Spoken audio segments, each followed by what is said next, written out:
उसमें जॉन इब्राहिम ने कही कि भाई दुनिया ऐसा मानती है कि बॉडी बनानी है, बॉडी बिल्डिंग चाहिए तो मांस खाना ज़रूरी है, लेकिन जॉन इब्राहिम ने कहा ये बात बिल्कुल गलत है, उसके लिए मांस की कोई ज़रूरत नहीं है। हरी सब्जियों में बहुत अच्छा पौष्टिक विटामिन मिलते हैं, आपको बिल्कुल ज़रूरत नहीं है आपको नॉनवेज खाना पड़े या अंडा खाना पड़े, बिल्कुल नहीं। आपका शरीर वैसे ही स्वस्थ है, आप अच्छी बॉडी बना सकते हो, बॉडी बिल्डिंग कर सकते हो बिना मांस खाए, बिना अंडा खाए। लोग को भरोसा हो जाता है, दुनिया को भरोसा हो रहा है जॉन इब्राहिम की बात पे। यहाँ जिनवाणी बार बार कह रही है, गुरुजी समझा रहे हैं, उस पर कोई भरोसा नहीं है। समझ में? आज जॉन इब्राहिम की बात सुनकर के यदि आपको इस बात पे भरोसा है तो कल दूसरा हीरो आके दूसरी बात कह जाएगा अपने तर्क के अनुसार, तो आप उस पर भी भरोसा कर लेंगे। तो इससे समझ में आता है ये बिन पहनने के लोटे, इनको किसी से कोई मतलब नहीं है, जिसने जो कह दिया ये मान लेते हैं। तो वचन ही से प्रतीति मिथ्या प्रतीति होती है। क्लियर है? ऐसा है।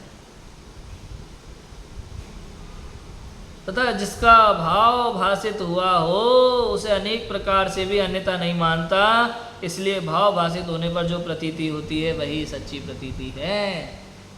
मैं भाव भाषित हुआ हो अनेक प्रकार बताने पर भी अरे बहुत बड़ी बात है। तो मैं आपको वही छोटा बच्चा वाला उदाहरण दिया था ना मैंने बहुत पहले आत्मानुशासन के समय पे। एक छोटा सा बच्चा, लाइट चली जाती है कमरे में, आपने मोमबत्ती जला के रख दी, वो बार बार उसको पकड़ने के लिए भागता है, लाइट को देख करके, मोमबत्ती की अग्नि को पकड़ के बार बार उसको रोकते हैं, समझ में? बार बार रोकते हैं और रुकता नहीं है। जैसे ही आपकी नज़र हटी वो भागता है।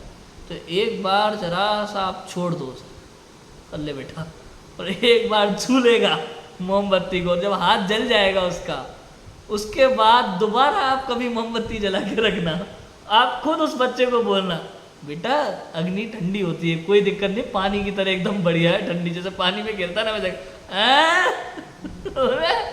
ऐसे देखेगा बच्चा, पागल समझ रखा है मुझे, अभी उसको अनुभव है। अब देखो उसने कोई पढ़ाई नहीं की, गर्म है ठंडा है, गर्म और ठंडे शब्द से भी रहे थे, और मैं जैसे तिनयन चिगति का जीव आत्मा शब्द नहीं जानता हो फिर भी आत्मा का अनुभव करके उसमें सुख ये समझ लेता है। ऐसे ही जैसे छोटा बच्चा है, छोटा बच्चा अग्नि नाम नहीं जाने, ठंडा नाम नहीं जाने, गर्म नाम नहीं जाने, जला हुआ नहीं जाने, कुछ नहीं समझे, लेकिन जब उसने एक बार अग्नि को छू के देख लिया तो उसे समझ में आ गया ये क्या है।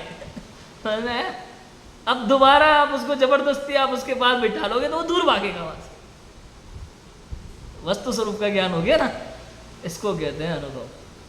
जब भाव भाषण होता है तो अनेक प्रकार से अन्यथा नहीं मानता, उसके बाद तो इकट्ठे कर लो सब मिलके एक ही बात का, बेटा जा, सवाल ही नहीं है नहीं जाना,